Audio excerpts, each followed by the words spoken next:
Glory, glory to old Georgia.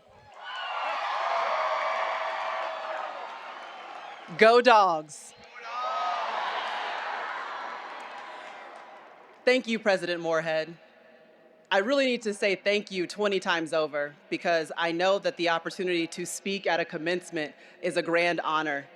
And this is going to be one of my proudest moments that I've ever had in my career and or life. And I gotta be honest, when President Moorhead said he wanted to meet with me when College Game Day was in town for the Notre Dame game, it was almost like I was being sent to the principal's office, so I was nervous. But when he said I wanted to extend an invitation to do commencement for the class of 2020, I was excited. When he left the room, I shed a tear. And when last year's graduation was canceled, I shed one again. But now, here we are, and we are celebrating the class of 2021, and I couldn't be more thankful.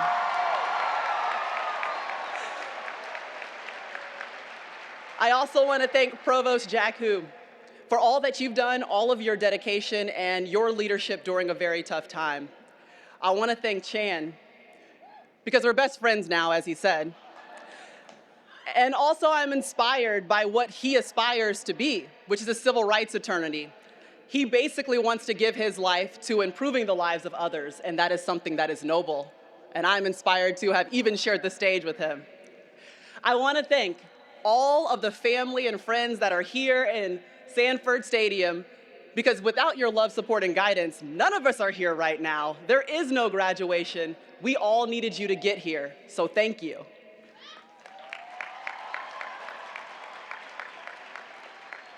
And to the class of 2021, y'all made it.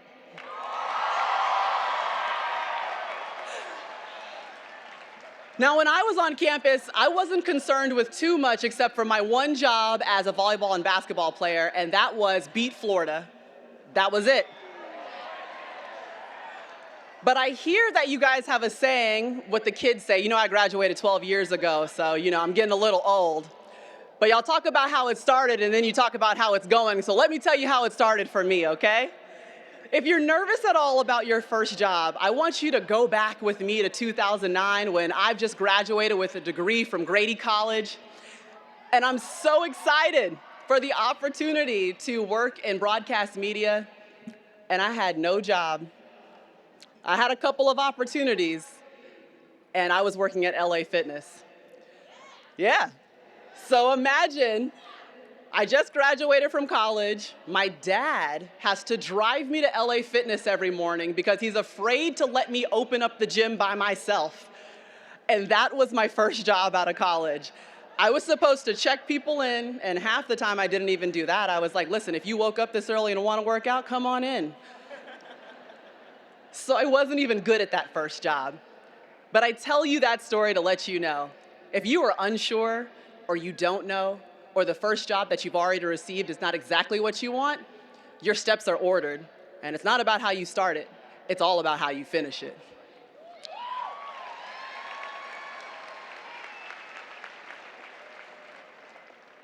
Now, since that time at LA Fitness, I've been on this career track and this journey, and I thought about what I really wanted to bestow or share with you.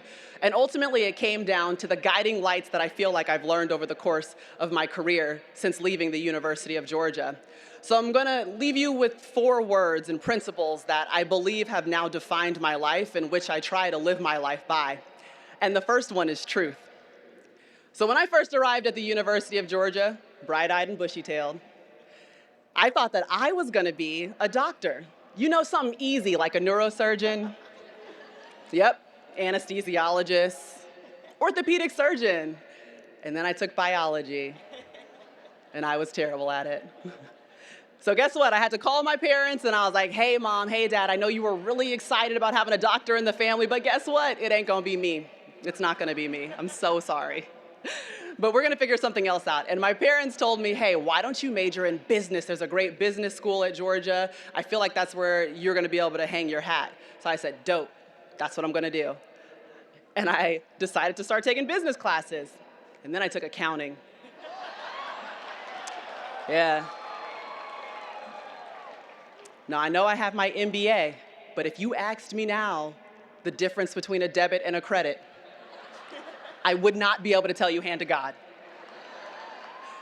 So I had to call my parents again. That's right. They know the struggle. So I had to call my parents again. And I was like, hey, Mom, hey, Dad, I know you really wanted me to major in business, but I really don't think it's for me. So I'm going to have to figure something out. And I hung up the phone. And I guarantee you my parents were like, so she seriously just walked away from the job that guarantees a lot of money and the job that counts a lot of money. And now she doesn't know if she's going to have a job and make any money. But I went to an intro to journalism class with one of my best friends and my teammates, and I sat in that class and realized, I think this is exactly where I'm supposed to be. And although I didn't know it when I showed up, it matters that I'm here now, and I think I want to tell the stories of young athletes. I think I want to stay and be involved in sports. So when I called my parents the last time, I was finally speaking truth. I was telling the truth about what I wanted to do and who I wanted to be. And I've realized over the course of time that being true to yourself and speaking your truth is the greatest gift that you can give this universe. So truth is one. My second guidepost is purpose. Now imagine I've made it through LA Fitness. I got my first job. I was actually working at the University of Georgia. And I was doing every single football practice, tennis match. I was at women's basketball, volleyball, and we were covering absolutely all of it. And then Comcast Sports Net called. And they said, hey, look, we would love for you to do some high school football games. So I've been to Griffin, Georgia, which is where Chad graduated from. That's right. I've been all over the state of Georgia and covered high school football, and they said, okay, we want to step it up a notch. We want you to go with us to SEC Football Media Days, which, as some of you guys know, is a pretty big deal. Every single coach from the SEC, from LSU to Tennessee to Georgia to Arkansas to Alabama, all converge in one spot with all of their top players to have a conversation about what the season is going to look like. And I was so excited. So when we get there, my boss turns to me and he's like, all right, here's the plan. You ready? We're going to have a stage upstairs with 4 guys. They're really awesome. They're going to talk about the season. You're going to go downstairs, like really far downstairs, down an escalator, like you're going to take the stairs all the way down, and you're going to interview fans for the entire media days. So when I say fans, I mean people who have spray painted their poodles orange because they love Auburn. I'm talking about people who have showed up with oatmeal pies just in case they run into Nick Saban because they know that's his favorite meal. Right. So as I'm doing all of these interviews, I couldn't help but wonder, like, is this what I signed up for? Is this my purpose? Is this where I'm actually supposed to be?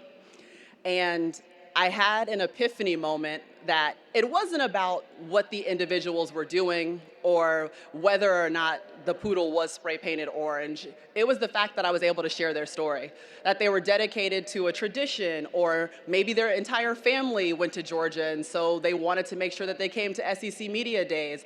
And my purpose was to share their story.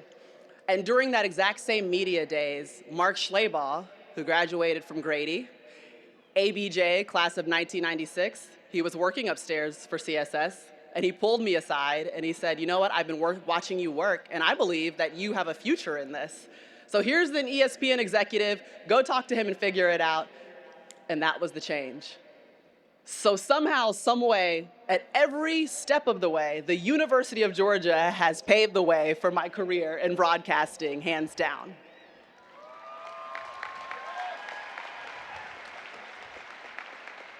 And what I realized in that moment was, if you're living in your purpose and you're true to that purpose, the opportunities will come, the doors will definitely open, people will speak on your behalf when you don't even know that they are.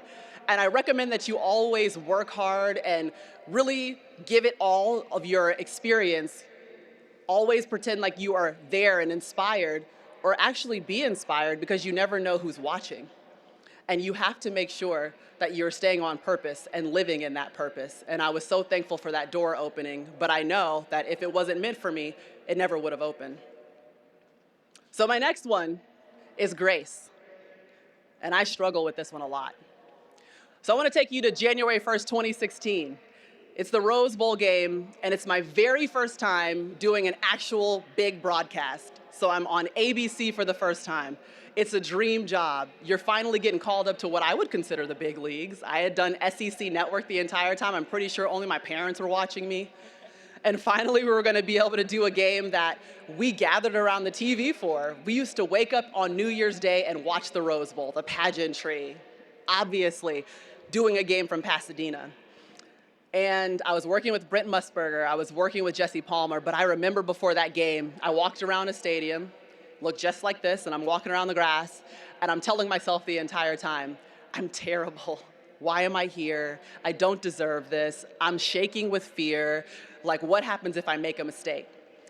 And that was like legit foreshadowing the entire time. I was telling myself exactly what was gonna happen. So flash forward to the end of the game. For a sideline reporter, as you guys know, we don't get a lot of hits. So the post-game interview is like the most important thing. That is what you live for. You're supposed to knock it out of the park. So Brent Musburger throws down to me, and I'm on the sideline with Christian McCaffrey. He's a running back for Stanford. He's just rewritten the Rose Bowl record books, and I get a chance to interview him. And I say something to the effect of, Christian, what did you think about your productition in the game? Okay, I have 2 degrees from the University of Georgia at this time. Productition is not a word. I didn't say production. I didn't say productivity. I legit made up a word that doesn't exist because I was so nervous and shaking and fearful and afraid. And so I immediately knew that I made a mistake. As soon as I got back in the car and we're riding back to the hotel, Twitter's telling me the same thing. I mean, people said that I couldn't read, that I should instantly be fired, that I didn't deserve the job. Where did ESPN hire her from? And let's go ahead and kick her off college football. That was my first Rose Bowl game. Now let's go on a journey to 2018. You guys might have heard of the game. It was the first double overtime game in Rose Bowl history.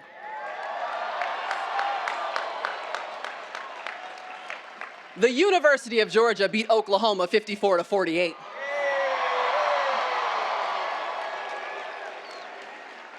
And I was on the sideline and had the opportunity to interview Kirby Smart after they had just won a college football playoff game and were making their way to the national championship. And at the end of the interview, he turned to me and said, "Go Dogs, right, Maria?" And I was like, yes. Now, before I even got off the field, my dad calls me and he's like, "Are you still standing on the field?" And I'm like, "Yeah, Dad, I'm still here. I'm still standing here."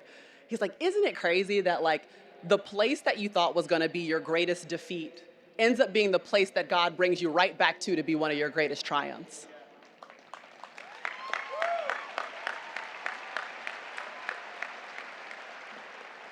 And to be honest, y'all, I beat myself up about that mistake. I tore myself to shreds. Me and my mom were supposed to be on vacation after the first Rose Bowl game. I cried for 48 hours straight. I'm not even kidding. You can ask her. She had to pull me out of the dumps and eventually be like, "Maria, no one cares. Like, you cannot let this define your entire career, because if you do, then we might as well call it quits. If not, you need to grow up, okay? That's what we're gonna do, grow up." And I didn't listen to her right away, but I gave it about another 24 hours and realized something else. That if I live by the standard of grace instead of perfection, then I really might be able to accomplish something in life. Because the reality is that we're all gonna make mistakes. And if I can extend that grace that I'm now gonna give to myself to others, then who knows what we can all accomplish together. So now, my ultimate goal is to walk in grace and not walk in the standard of perfection. And I hit it about maybe 75% of the time, okay? So I'm definitely not perfect with that. Now, the last guidepost that I absolutely love is called legacy. But in order to tell this story, I have to tell the story of one woman. Her name was Livonia Matthews, and she grew up in the Newtown area of Athens, which is about 15 minutes literally from this stadium. She was born to a 13-year-old mother. Her mother could have literally been her sister. For a young black girl growing up in the South, these were not unusual circumstances, and usually it would kind of define the track that your life would go on. But Livonia was different. She knew for a fact that education was going to be the key to her success. So she graduated salutatorian a year early from high school, and she dreamed about attending her hometown university. It was this university. But as a student of color in the 1950s, she was barred from attending. Ultimately, though, Livonia was absolutely undeterred. She enrolled in the Army. And after 4 years of active duty, touring the world, she was honorably discharged. She decided to go back to school, and that's exactly what she did. She got her associate's degree in accounting, then went on to start her own trucking company, and she was responsible for helping to build the infrastructure for Metro Atlanta throughout the 80s and the 90s with her own company. Now, Livonia had every single right under the sun to resent this university, to resent a school that did not believe she was admissible because of the color of her skin. But instead, she viewed this university as a beacon of hope. And she impressed upon her 3 daughters and absolutely all of her grandkids that Athens, Georgia, could be a life-changing environment for them. Because she knew something. She knew that this soil, the soil that we're all sitting on right now, was special, and it would help them grow. So then she was able to do something that not everyone gets to. She was able to proudly sit in this very stadium that we're all in right now and watch her eldest granddaughter graduate in 2009. She was the family's first University of Georgia graduate. And then she unfortunately passed away just 15 months later. But from heaven, she was also able to watch her youngest granddaughter become the second University of Georgia graduate. And today, on the 60th anniversary of Charlene Hunter Galt and Hamilton Holmes' admission and desegregation of the University of Georgia, she's looking down at her granddaughter delivering the commencement speech to the class of 2021.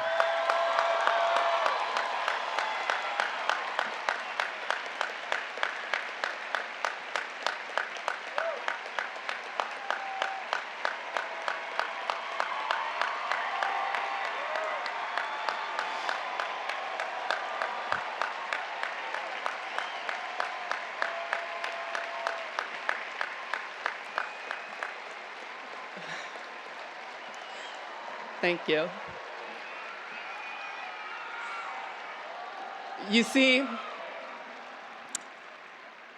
my grandmother, Livonia Matthews, planted a seed in me, deep in me, a seed of belief that graduating from the University of Georgia could change my life forever. In the same way that it changed her entire life just growing up around the corner from it. And in every single way, she was absolutely right. This university has changed my life. I will never be the same. I am Livonia's legacy. And I ask of the graduates, what will be your legacy? What seeds will you plant? What soil will you seek out for the next generation to grow on? I can't guarantee you that you will be able to see the bloom of your seed in the next generation, but I can absolutely promise you that your legacy will live on forever. So to the graduates of 2021, I have only 4 instructions for you. Speak your truth, live in your purpose, walk in grace, and inspire with your legacy. If you are able to aim for those 4 guideposts and live your life through them and with them in mind, you will be who you were meant to be. You will make those who love you extremely proud. You will live the life that you absolutely want to live, and you'll know that you've helped those that will come after you. So all I have to say to the class of 2021 is congratulations and good luck on your journey.